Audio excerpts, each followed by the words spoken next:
Halo, kembali lagi dengan saya Cinta Cakraningrum, psikolog.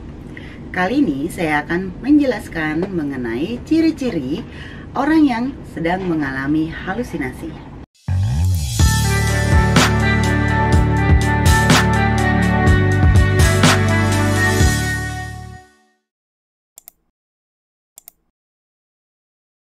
Oke, teman-teman, sebelum saya menjelaskan bagaimana ciri-ciri orang yang mengalami halusinasi, kita perlu tahu apa sih halusinasi itu? Halusinasi merupakan kesalahan persepsi panca indera seseorang. Panca indera itu banyak ya, ada penglihatan, pendengaran, penciuman, peraba gitu ya, ataupun perasa.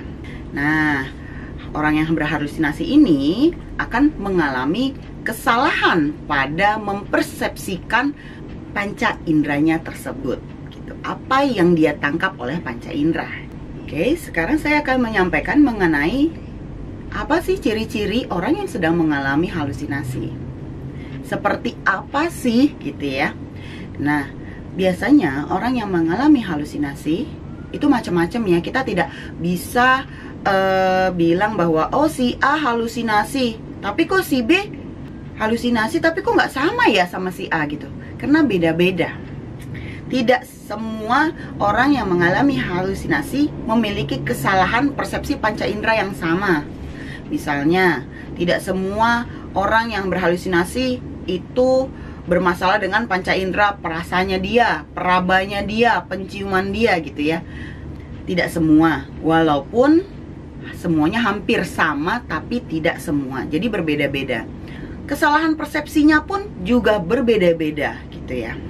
Selain itu, orang yang mengalami halusinasi tidak harus dia sedang menderita penyakit gangguan mental atau gangguan klinis lainnya gitu ya. Misalnya dia pengaruh dengan obat-obatan, ada obat yang harus dia minum gitu ya, obat-obat medis, namun membuat dia menjadi halusinasi. Atau ada orang yang sedang sakit, misalnya dia lansia, tapi dia sedang sakit dalam arti memang fisiknya yang sakit, bukan mental yang sakit, namun dia lansia, bisa saja dia pun juga mengalami halusinasi. Jadi orang yang halusinasi nggak mesti harus gangguan kejiwaan ya, itu yang mesti kita pahami terlebih dahulu. Nah, ciri-cirinya seperti apa teman-teman?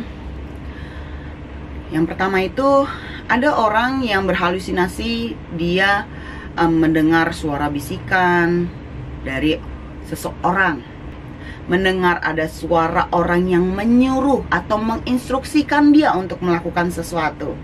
Nah, biasanya nih, kalau di dalam gangguan kejiwaan, orang yang memiliki halusinasi pendengaran, dia mendengar ada yang menyuruh atau menginstruksikan sesuatu terhadap dia. Ayo, kamu terjun aja dari lantai 12 ke lantai bawah. Ayo. Itu akan membuat kamu lebih tenang menjalani hidup. Misalnya seperti itu ya, ada yang berbisik kepada dia nih, ada yang nyuruh, ada yang ngasih instruksi. Kemudian dia loncat deh dari lantai 12 ke lantai bawah. Nah, akhirnya terjadilah korban bunuh diri, misalnya seperti itu ya, dia loncat gitu. Nah, itu ada yang berbisik, tapi tidak semua orang yang loncat dari gedung itu selalu halusinasi, tidak semua. Ini hanya contoh, oke?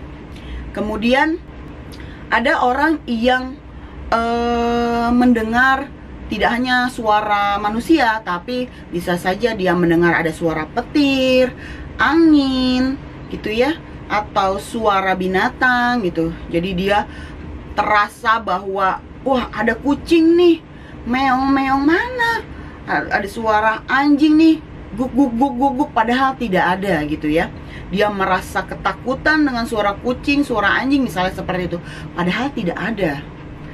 Atau suara petir, suara guntur, geledek. Wah, geledek dia takut nih, padahal nggak ada suara itu. Hujan juga enggak gitu ya. Jadi itu hanya kesalahan persepsi di panca indera pendengaran. Kemudian kalau di penglihatan, dia melihat ada seseorang yang entah siapa, seseorang itu ada di depan dia misalnya. Dia melihat, menyaksikan sesuatu gitu ya, kayak memang benar-benar ada. Nah, itu halusinasi penglihatan. Sama halnya dengan panca indera pendengaran, tidak harus melihat orang atau manusia, tapi bisa saja melihat binatang gitu ya, atau melihat cuaca, misalnya hujan padahal nggak ada hujan gitu ya. Aduh, airnya kotor banget, ih airnya kenapa ada berdarah nih, warnanya merah, padahal tidak ada gitu ya. Seperti itu. Kemudian ada persepsi pada panca indera peraba. Dia merasa disentuh, diraba-raba oleh seseorang, padahal nggak ada. Atau ngerasa badannya gatal-gatal, bengkak-bengkak seperti alergi gitu ya, padahal tidak ada apa-apa. Ataupun di panca indera perasa, dia merasakan setiap menelan makanan itu rasanya pahit. Ini ada yang ngeracunin, misalnya seperti itu ya. Nah, dia merasakan sensasi rasanya dia itu udah nggak benar. Ada kesalahan pada sensasi rasanya. Padahal nggak ada apa-apa, rasanya sih biasa saja.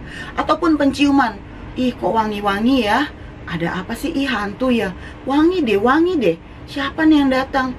Atau enggak, dia merasakan bahwa ada bau sampah gitu kan ya, bau sampah di mana-mana gitu, padahal nggak ada. Nah, itu adalah kesalahan atau distorsi pada persepsi kita terhadap panca indera gitu ya. Jadi panca indera kita menangkap sesuatu yang salah gitu ya. Nggak ada, tapi kita bilang ada. Itu nggak real, tapi kita bilang real. Ada kok gitu kan. Memang dia melihat gitu. Oke, sekian penjelasan saya mengenai halusinasi. Semoga bermanfaat bagi kita semua. Terima kasih.